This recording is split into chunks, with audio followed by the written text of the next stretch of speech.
नमस्कार दोस्तों, welcome to our YouTube channel M with Shatanshu. आज हम आपके लिए हिंदी भाषा के प्रथम क्लास लेकर आए हैं। दोस्तों, आज की हिंदी भाषा की क्लास में आपको हम हिंदी भाषा की उत्पत्ति एवं विकास के बारे में समझाएंगे। दोस्तों, मैं आशा करता हूं ये क्लास आपके लिए बहुत ही महत्वपूर्ण और उपयोगी साबित होगी। तो शुरू करते हैं। आज का हमारा टॉपिक है हिंदी भाषा की उत्पत्ति एवं विकास।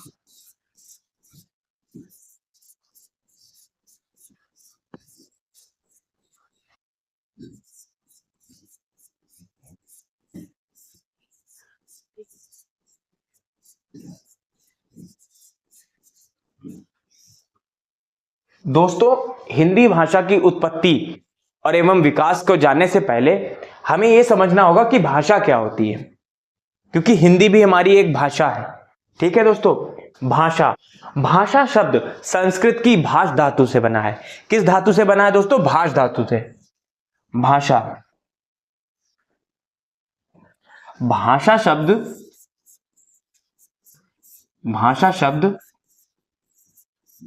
संस्कृत की भाष धातु से बना है। भाष धातु, इसको आप नोट कर लीजिए। भाषा शब्द संस्कृत की भाष धातु से बना हुआ है, जिसका अर्थ होता है बोलना या कहना। क्या अर्थ होता है दोस्तों? बोलना या कहना। इसका अर्थ क्या होता है? बोलना या कहना।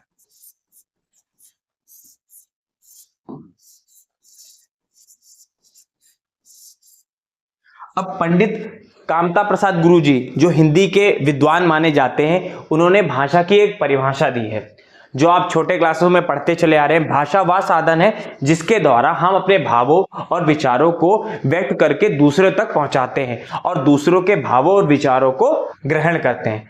तो दोस्तों, ये भाषा की परिभाषा हुई कि भाषा के द्वारा हम अपने भावों और विचारों को दूसरों तक पहुंचाते हैं। इसको लिख लेते हैं। भाषा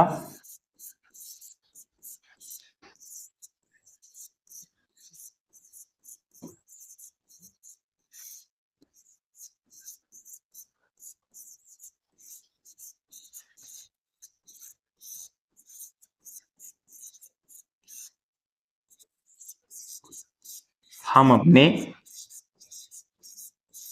भावों और विचारों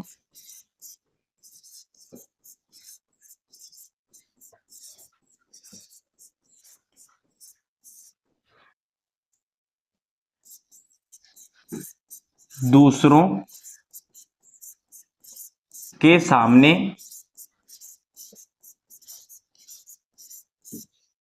प्रकट करते हैं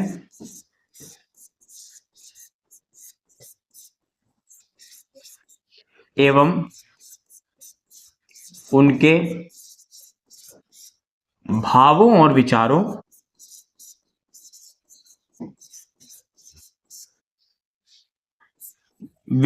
को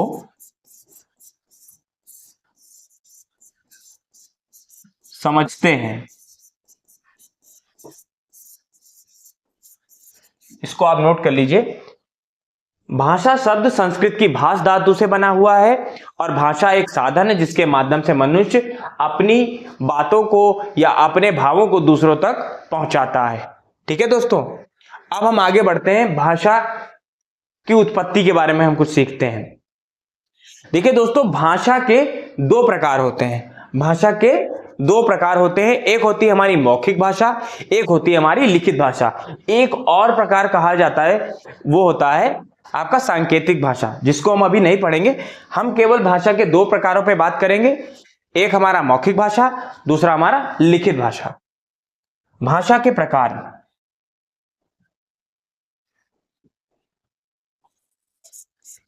भाषा के प्रकार कौन कौन से भाषा के प्रकार हो गए हमारे? एक हमारा मौखिक भाषा होता है, दूसरा हमारा लिखित भाषा होता है, आखिरी में हमारा कौन सा होता है? सांकेतिक भाषा। हम केवल दो स्टार्टिंग में मौखिक भाषा और लिखित भाषा को पढ़ेंगे, सांकेतिक भाषा को हम लोग बाद में देखेंगे। तो दोस्तों आप इसका स्क्रीनशॉट ले लीजिए, ठीक है। फिर आगे स्लाइड बढ़ा। दोस्तों आपने स्क्रीनशॉट ले लिया होगा इसका, अब आगे बढ़ते हैं। अब हम बात करते हैं मौखिक भाषा के बारे में। भाषा के प्रकारों में जो हमारा पहला टाइप है वो है मौखिक भाषा। दोस्तों मौखिक भाषा क्या होती है? जो हम मौखिक रूप से बोलते हैं, जो कुछ भी हम बोलते हैं वो हमारी मौखिक भाषा कहलाती है। और जो कुछ भी हम लिखते हैं वो हमारी लिखित भाषा कहलाती है, ठीक है। और जो भी हम इशारों से व्यक्त करते हैं वो हमारी सांकेतिक भाषा कहलाती है। अब दोस्तों मौखिक भाषा की सबसे छोटी इकाई क्या होती है? दोस्तों ध्वनि मौखिक भाषा की सबसे छोटी इकाई है। और लिखित भाषा की सबसे छोटी इकाई क्या है? लिखित भाषा की सबसे छोटी इकाई वर्ण या अक्षर होती है दोस्तों। अब ये जो वर्ण, अक्षर या ध्वनि है, इन सब की परिभाषाएं हैं जो आपके लिए अति महत्वपूर्ण है, इनको भी जरा समझ लेते हैं। सबसे पहले हम वर्ण के बारे में, सबसे पहले परिभाषा हम देख लेते हैं दोस्तों वर्ण की। किसकी? वर्ण। अब दोस्तों ये वर्ण क्या होता है? दोस्तों ध्वनि के लिखित रूप को वर्ण कहा जाता है। ध्वनि के लिखित रूप को वर्ण कहा जाता है। जैसे ध्वनि आपकी का ध्वनि है, का ध्वनि है, खा ध्वनि है, ये गा ध्वनि है, ये ध्वनियां हैं। इनके लिखित रूप को, इनका लिखित रूप क्या है? का, ये खा, ये गा, इन्हीं सबको क्या कहा जाता है दोस्तों? वर्ण कहा जाता है। क्या कहा जाता है? वर्ण। ध्वनि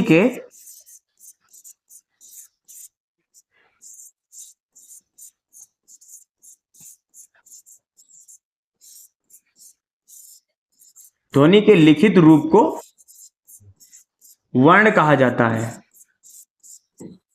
कहा जाता है। और वर्णों के समूह को क्या कहा जाता है? वर्णमाला। दोस्तों क्या कहा जाता है? वर्णमाला। हिंदी भाषा में कितने अक्षर होते हैं वर्णमाला में? 52 अक्षर। कितने? 52। 11 स्वर और 33 व्यंजन। 11 स्वर और 33 व्यंजन। वर्णों के समूह को क्या कहा जाता है? वर्णमाला। वर्णों के क्रमबद्ध, ये दोस्तों ये वर्ण आपके लिए इंपॉर्टेंट है। वर्णों के क्रमबद्ध समूह को वर्णमाला कहा जाता है।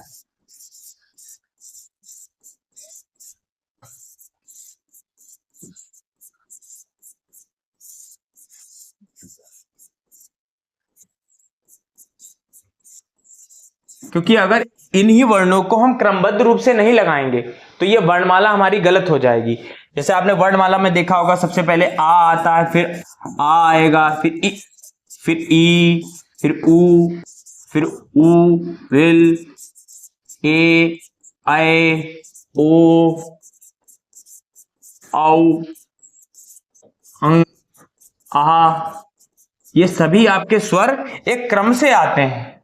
ना तो ये वाला पहले आ सकता है, ना ये वाला पहले आ सकता है। ये क्रम से आते हैं और इन्हीं क्रम के कारण इसे वर्णमाला कहा जाता है। अब दोस्तों हम देख लेते हैं कि लिपि क्या होता है। दोस्तों अगला हमारा आएगा लिपि। लिपि देख लीजिए दोस्तों क्या होता है लिपि। दोस्तों लिपि क्या है? जैसे ये ध्वनियां हैं, वैसे वर्णों को लिखने के लिए जिन चिन्हों की आवश्यकता होती है, ये सब चिन्ह ही तो है दोस्तों।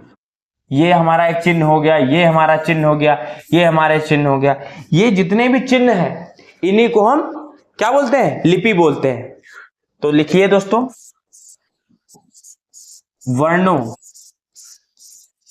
वर्णों को लिखने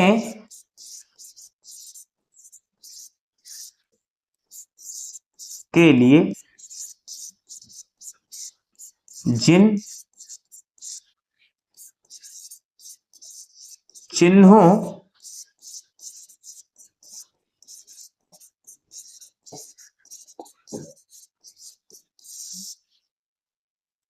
की आवश्यकता होती है वह लिपि कहलाता है। लिपि कहलाता है या लिपि चिन्ह, दोनों एक ही बात है। अगर आप दोस्तों इसे लिपि चिन्ह करके याद रखेंगे तो आपको कभी कंफ्यूजन नहीं होगी कि लिपि जो है क्या है। लिपि की परिभाषा आपको हमेशा याद रहेगी अगर लिपि चिन्हों को आप याद करेंगे। ठीक है, आप हमेशा इसे लिपि चिन्ह करके याद करिए कि लिपि क्या है, चिन्ह है। वर्णों के लिखने का जो चिन्ह इस्तेमाल हो रहा है उसी को हम क्या बोलते हैं, लिपि बोलते हैं। हिंदी भाषा को हम देवनागरी लिपि में लिखते हैं। देवनागरी लिपि दोस्तों अब क्या होती है, वो हिंदी भाषा को लिखने के लिए देवनागरी लिपि का प्रयोग किया जाता है। इसका जो क्रम है इस तरीके का, ये बाएं से दाएं लिखी जाती है, बाएं से दाएं लिखी जाती है, इसीलिए इसे देवनागरी लिपि बोला जाता है। हिंदी भाषा देवनागरी लिपि में लिखी जाती है। और भी कई भाषाएं देवनागरी लिपि में लिखी जाती हैं, जैसे कोंकणी है, मराठी है, और भी कई भाषाएं हैं जिनके बारे में हम आगे देखेंगे कि कौन कौन सी भाषाएं जो देवनागरी लिपि में लिखी जाती हैं। अब हमने देख लिया वर्ण क्या होता है दोस्तों, हमने वर्ण देख लिया क्या होता है, ध्वनि के लिखित रूप को वर्ण कहते हैं। अब हमने ये भी देख लिया कि वर्णों के क्रमबद्ध समूह को क्या कहते हैं दोस्तों, वर्णमाला कहते हैं। हमने ये भी देख लिया कि जिस तरीके से हम वर्णों को लिखने के लिए जिन चिन्हों की आवश्यकता हमें पड़ती है उन्हें हम लिपि बोलते हैं। अब हम इसके आगे की चीजों को देखते हैं। इसके आगे की चीज हमारी क्या है, शब्द। वर्णों के बाद क्या बना है, शब्द। वर्णों के सार्थक समूह को क्या बोलते हैं, शब्द। अगली स्लाइड को देख लेते हैं। शब्द तो आ गया शब्द आपका। वर्णों के सार्थक समूह को शब्द बोलते हैं। नोट कर लीजिए इसको दोस्तों। वर्णों के सार्थक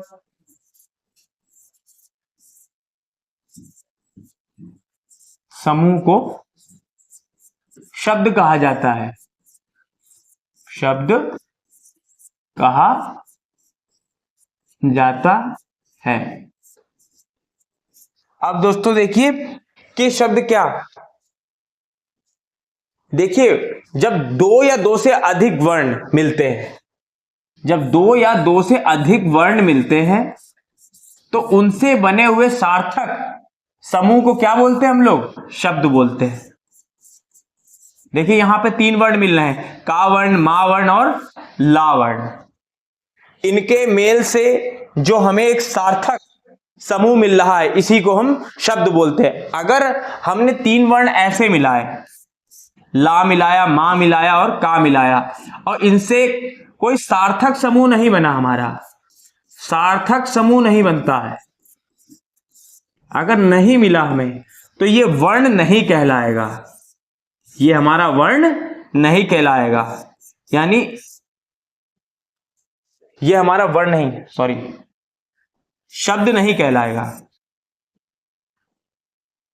क्या नहीं कहलाएगा, ये शब्द नहीं कहलाएगा।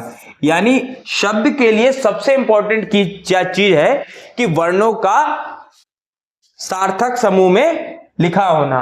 अगर वर्ण हमारे सार्थक समूह में नहीं लिखे तो वो शब्द नहीं कहलाते। जैसे लमक, लमक आपको शब्द जैसा लग तो रहा है परंतु ये शब्द नहीं है, ये एक सार्थक समूह है। ठीक है, सार्थक वर्ण समूह आप इसे बोल सकते हैं, परंतु ये शब्द नहीं है। शब्द आपका क्या है, कमल, क्योंकि ये एक सार्थक अर्थ दे रहा है। ठीक है, इसके बाद आप देखिए क्या आता है, शब्द के बाद वाक्य। क्या आएगा दोस्तों, वाक्य। वाक्य, अब दोस्तों वाक्य भी बिल्कुल ऐसा ही है। वाक्य में भी आप देखिए वाक्य क्या होता है, शब्दों के सार्थक समूह को क्या कहा जाता है, वाक्य। शब्दों के सार्थक एवं निश्चित रूप को वाक्य कहा जाता है। कहा जाता है।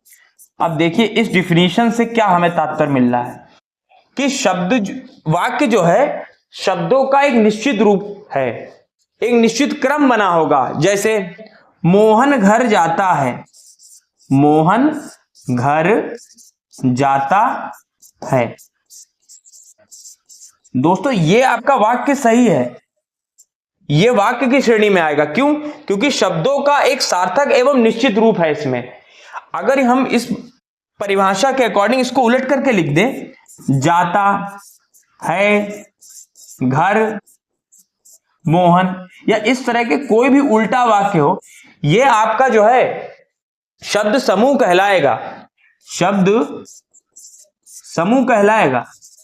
परंतु ये वाक्य नहीं है दोस्तों, ये कभी भी वाक्य नहीं कहलाएगा, ये वाक्य नहीं है दोस्तों। क्यों नहीं है? क्योंकि ये कोई सार्थक अर्थ नहीं प्रदान कर रहा। जब तक कोई हमें अर्थ नहीं निकलेगा तब तक वो वाक्य नहीं कहलाएगा। सेम वही है जैसे अगर कोई वर्ण, आपको मैंने बताया कि वर्ण का अगर कोई अर्थ नहीं निकल रहा है तो वो कभी भी शब्द नहीं बन पाएगा, वो सार्थक समूह ही कहलाएगा। वैसे ही इसे शब्द समूह कह सकते हैं परंतु इसे वाक्य नहीं बोलेंगे। ठीक है दोस्तों, ये कुछ परिभाषाएं आपकी हिंदी भाषा के विकास एवं उत्पत्ति से रिलेटेड है कि ध्वनि क्या होता है, वर्ण क्या होता है, वर्णमाला क्या होती है, लिपि क्या होती है, ठीक है, वाक्य क्या है, शब्द क्या है। ठीक है, ये मैंने आपको क्लियर करा दी है। अब इसका एक क्रम देख लेते हैं जो अभी तक हमने पढ़ा है। नेक्स्ट स्लाइड में देख लीजिए क्रम इसका क्या होगा। सबसे पहले आपका आता है ध्वनि, ध्वनि आती दोस्तों। ध्वनि से बड़ा क्या था? वर्ण। ठीक है, उसके बाद आपका क्या आता है? शब्द। उसके बाद क्या आएगा आपका? वाक्य। वाक्य के बाद क्या बनता है? अनुच्छेद। ठीक है, इसके बाद कहानी होती है दोस्तों। कई पुस्तकों में इसके बीच के क्रम और भी कुछ दिए होते हैं मगर बेसिक आपके मेन यही है। ठीक, अब इसके उदाहरण भी देख लीजिए।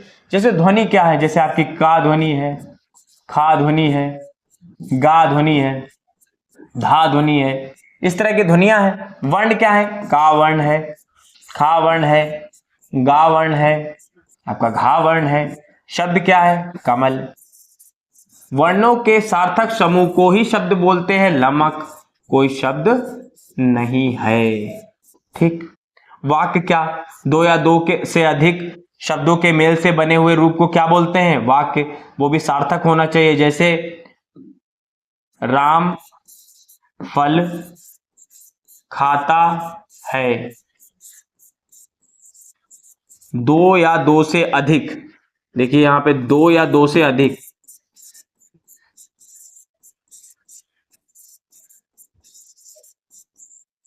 अधिक शब्दों का मेल हो रहा है और उससे क्या हमारा बन रहा है? वाक्य बन रहा है। जब वाक्य आपके काफी ज्यादा लिख जाएंगे मात्रा में तो उससे क्या बन जाएगा? आपका अनुच्छेद बन जाएगा। अनुच्छेद के बाद कहानी बन जाएगा। ठीक है दोस्तों, इसका स्क्रीनशॉट ले लीजिए। फिर हम आगे बढ़ते हैं कि हिंदी भाषा की हमारी स्टार्टिंग कहां से होती है। हमारी सबसे पहले प्राचीन भाषा थी, प्राचीन आर्य भाषा। उसका हमें सन क्या था, कब बोली जाती थी, प्राचीन आर्य भाषा से आधुनिक हिंदी तक हम कैसे आए, इस कालक्रम को हम समझेंगे। ठीक है दोस्तों, चलिए स्क्रीनशॉट ले लीजिए आप लोग। चलिए दोस्तों, आपने स्क्रीनशॉट ले लिया होगा। अब हम आगे बढ़ते हैं। आगे हम बढ़ते हैं, अपनी भारतीय आर्य भाषा को देख लेते हैं। भारतीय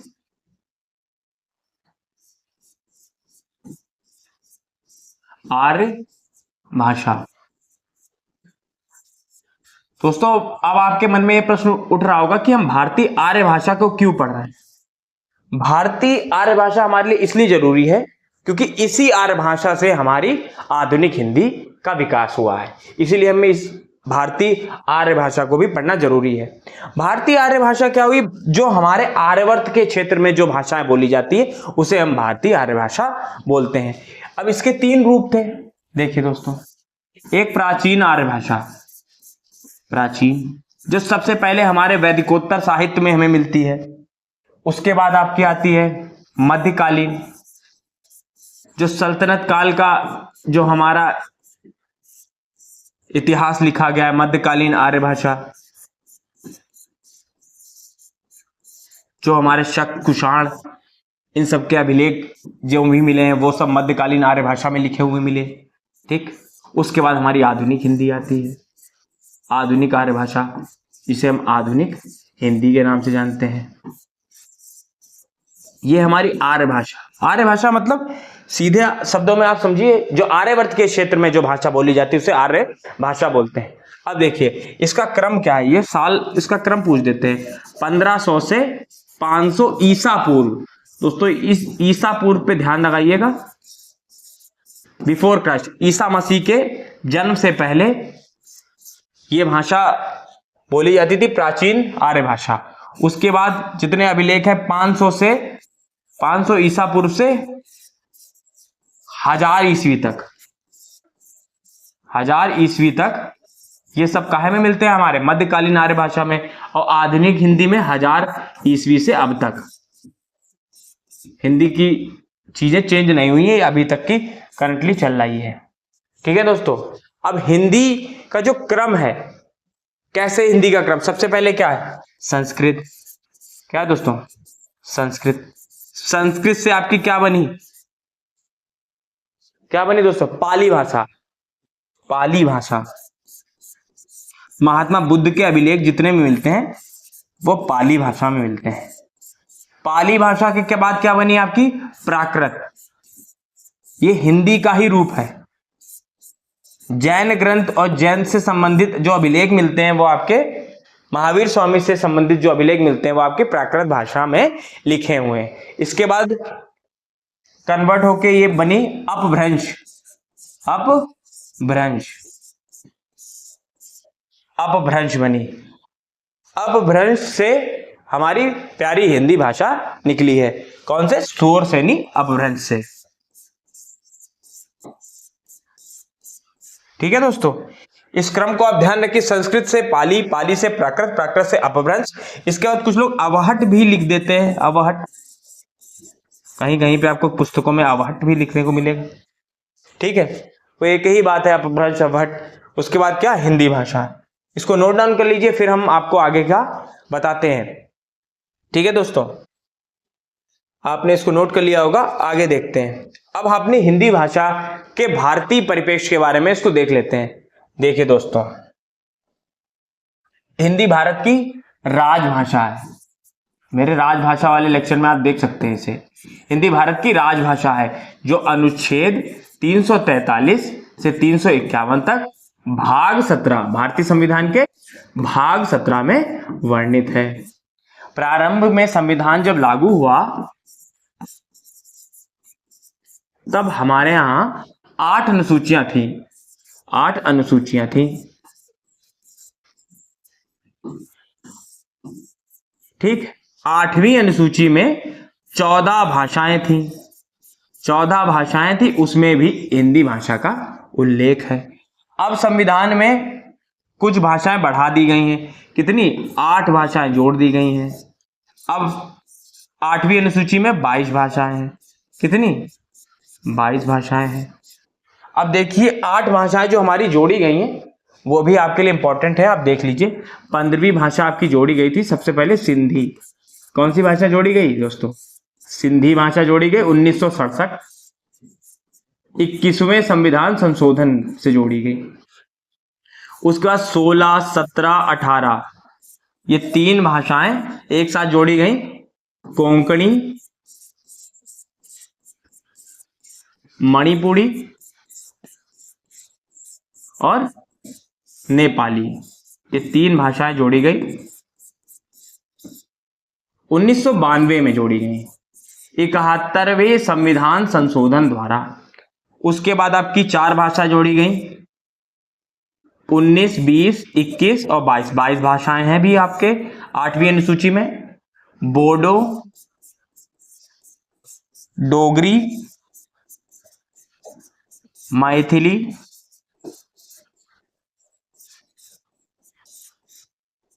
सांथली, ये आपके 2003 में 91वां संविधान संशोधन,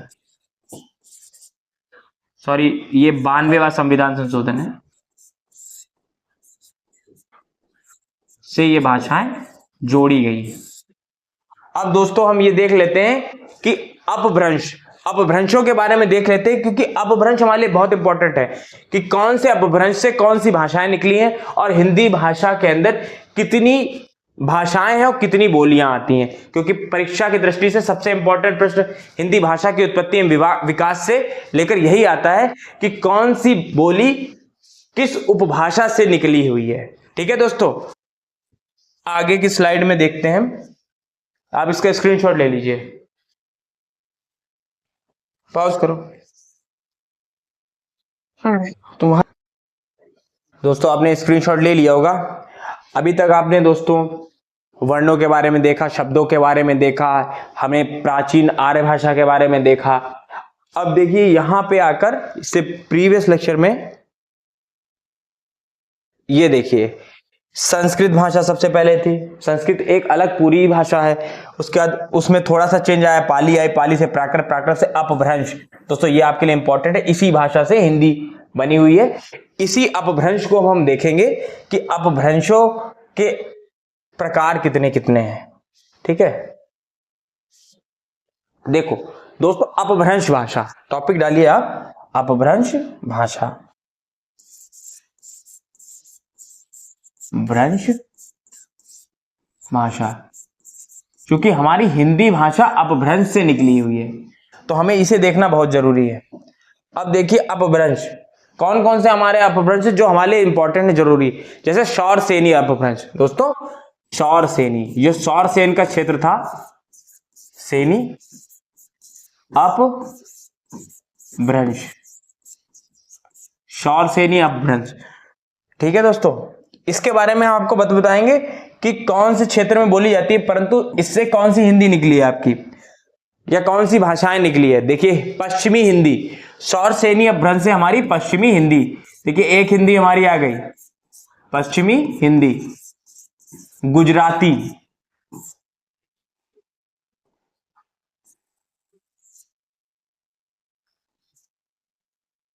गुजराती और आपकी राजस्थानी।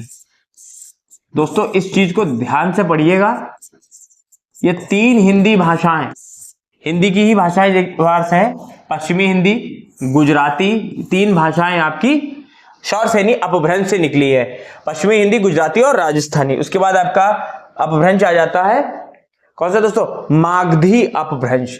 मागधी जो मगध के क्षेत्र में बोला जाता था उसको मागधी बोलेंगे, मागधी अपभ्रंश। मागधी अपभ्रंश से दोस्तों आपकी चार भाषाएं निकली हैं, ये आपकी पूर्व की तरफ की भाषाएं, जैसे पूर्वी, ये आपकी बिहारी हिंदी, बिहारी हिंदी, बिहारी हिंदी, बांग्ला भाषा, बांग्ला भाषा आपकी असमिया, असम के क्षेत्र में बोली जाने वाली असमिया, और उड़िया, उड़ीसा के क्षेत्र में बोली जाने वाली। ठीक है, अब दोस्तों अगला अपभ्रंश है अर्धमागधी, अर्धमागधी, अर्धमागधी अपभ्रंश से सिर्फ एक ही भाषा निकली है जो आपके लिए बहुत इंपॉर्टेंट है, वो भी हिंदी की पूर्वी हिंदी। ये सब भाषाएं हैं दोस्तों, बहुत इंपॉर्टेंट है अर्धमागधी अपभ्रंश। कई बार परीक्षा में पूछा जाता है अर्धमागधी अपभ्रंश से कौन सी भाषा निकली है, तो पूर्वी हिंदी भाषा आपकी अर्धमागधी अपभ्रंश से निकली हुई है। उसके बाद आता है ब्राचड़, ब्राचड़ अपभ्रंश से निकली हुई है सिंधी, सिंधी भाषा जो कि हमारी 15वीं भाषा थी 8वीं अनुसूची में, 21वें संविधान संशोधन 1967 से जोड़ी गई है संविधान में। ठीक, उसके बाद आती है कौन सा अपभ्रंश आता है आपका, पैसाची। ब्राचड़ के बाद पैसाची अपभ्रंश, पैसाची जो हमारी पंजाबी भाषा है वो हमारे पैसाची अपभ्रंश से आई है, पंजाबी और लहंदा, लहंदा पंजाबी। ठीक, उसके बाद आता है दर, इससे आपकी कश्मीरी भाषा निकली है, कश्मीरी भाषा, ठीक। उसके बाद एक आता है खस, जो हमारी पहाड़ी भाषाएं हैं, वो आपके खस अपभ्रंश से निकली है। पहाड़ी भाषा, पहाड़ी भाषा। अभी तक आपने देखा होगा कि हिंदी के आपके कितने रूप आए। पश्चिमी हिंदी एक आया, बिहारी हिंदी दो आया, ठीक, पूर्वी हिंदी आया तीन, राजस्थानी भी भाई हिंदी ही भाषा है चार, ठीक, और ये पहाड़ी भाषा ये भी हिंदी के अंदर ही आती है पांच। तो हिंदी भाषा की या हिंदी भाषा के अंदर पांच उपभाषाएं हैं और 17 बोलियां हैं। पांच उपभाषाएं और 17 बोलियां, जो आपके लिए सबसे इंपॉर्टेंट है। हिंदी भाषा के अंदर पांच उपभाषाएं और 17 बोलियां हैं, जिनको हम देख लेंगे। अब आप लोगों के मन में एक प्रश्न उठ रहा होगा कि भाषा क्या है और बोली क्या है। दोस्तों देखिए, भाषा एक बहुत ही विस्तृत रूप से एक बहुत बड़े क्षेत्र में बोले जाने वाले को क्या बोलते हैं हम, भाषा। और बोली एक सीमित क्षेत्र में, बहुत जैसे किसी गांव में या किसी परिवेश में, दो चार गांवों में या दो चार जिलों में बोले जाने वाले को क्या बोलते हैं, बोली, ठीक। और काफी बड़े प्रदेश में बोली जाने वाली चीज को क्या बोलते हैं, भाषा। जैसे हिंदी भाषा को पूरे उत्तरी भारत में बोला जाता है, ठीक है। और आपकी खड़ी बोली है, खड़ी बोली है ये जो है हरियाणा के क्षेत्र में, आपके मेरठ के क्षेत्र में बोली जाने वाले को क्या बोलेंगे, बोली। जो छोटे सीमित क्षेत्र में बोली जाए उसको बोली बोलते हैं, और जो बड़े क्षेत्र में बोली जाए उसको भाषा बोलते हैं। चलिए हम इसका आप स्क्रीनशॉट ले लीजिए, फिर हम आगे बढ़ते हैं। चलिए दोस्तों, आपने स्क्रीनशॉट ले लिया होगा। अभी आपने देखा कि हिंदी के अंदर आपने पांच उपभाषाएं देखी, पश्चिमी हिंदी, गुजरात राजस्थानी देखी, पूर्वी हिंदी देखी, बिहारी हिंदी देखी, आपकी पहाड़ी भाषा देखी। ये हिंदी के अंदर पांच उपभाषाएं हैं। अब इनके अंदर 17 बोलियां हैं, इनको हम देख लेते हैं, ठीक है दोस्तों, अगली स्लाइड में। तो दोस्तों हिंदी भाषा के अंदर,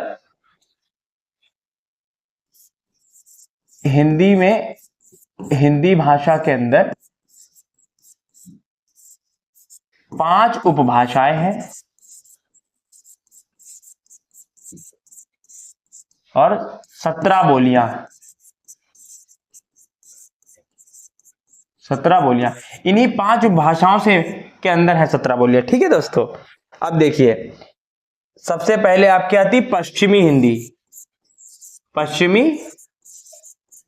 पश्चिमी हिंदी के अंदर आपकी चार, कितनी, चार बोलियां हैं। कौन कौन सी हैं आपकी, ठीक है दोस्तों। खड़ी भाषा, खड़ी बोली, खड़ी बोली, ब्रज भाषा, ब्रज भाषा, ठीक, खड़ी बोली, ब्रज भाषा, कन्नौजी और बुंदेली, कन्नौजी और बुंदेली।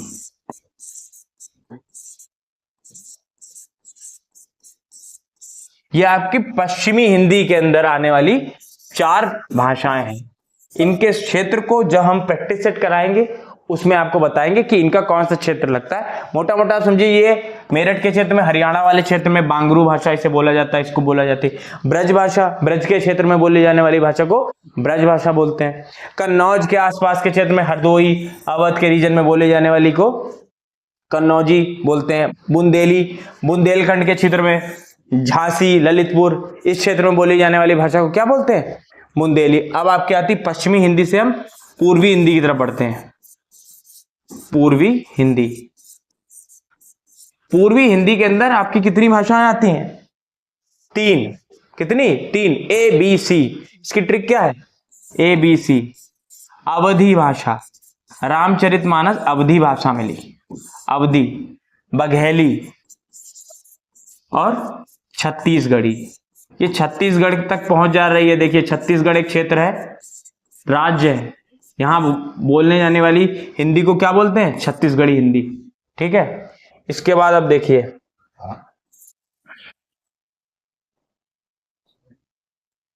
पश्चिमी हिंदी के चार पार्ट हो गए, पूर्वी हिंदी के तीन। बिहारी हिंदी, बिहारी हिंदी के कितने दोस्तों पार्ट हैं, तीन। मैथिली, मगही और भोजपुरी। मैथिली, मगही और भोजपुरी। भोजपुरी।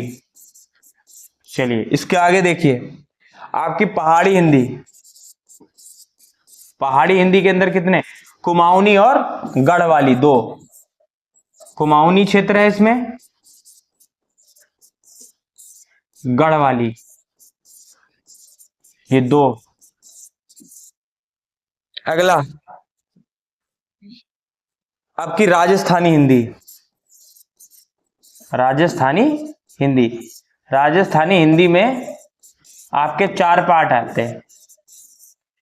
मारवाड़ी, मालवी, ढूढ़ाड़ी, इसी भाषा को जयपुरी भी बोला जाता है। ढूढ़ाड़ी भाषा को दोस्तों जयपुरी भी बोला जाता है। और आखिरी आपकी भाषा क्या है? मारवाड़ी, मालवी, मेवाती। मेवाती, इसको हड़ौती भाषा भी बोलते हैं। हड़ौती। कौन सी भाषा बोलते हैं? हड़ौती। मारवाड़ी, मेवाती, ढूढ़ाड़ी और मालवी, ये 4 भाषाएं हो गई आपकी, ठीक। इसके अंदर की तो आपकी देखिए 5 उपभाषा हिंदी की: पश्चिमी हिंदी, पूर्वी हिंदी, बिहारी हिंदी, पहाड़ी हिंदी और राजस्थानी हिंदी। इसके अंदर 17 बोलियां हैं: खड़ी बोली, ब्रजभाषा, कन्नौजी, बुंदेली, अवधी, बघेली, छत्तीसगढ़ी, मैथिली, मगही, भोजपुरी, कुमाऊनी, गढ़वाली, मरवाड़ी, मालवी, ढूढ़ाड़ी और मेवाती। इसको जयपुरी भी बोलते हैं, और ढूढ़ाड़ी को जयपुरी बोलते हैं, मेवाती को हड़ौती भी बोलते हैं।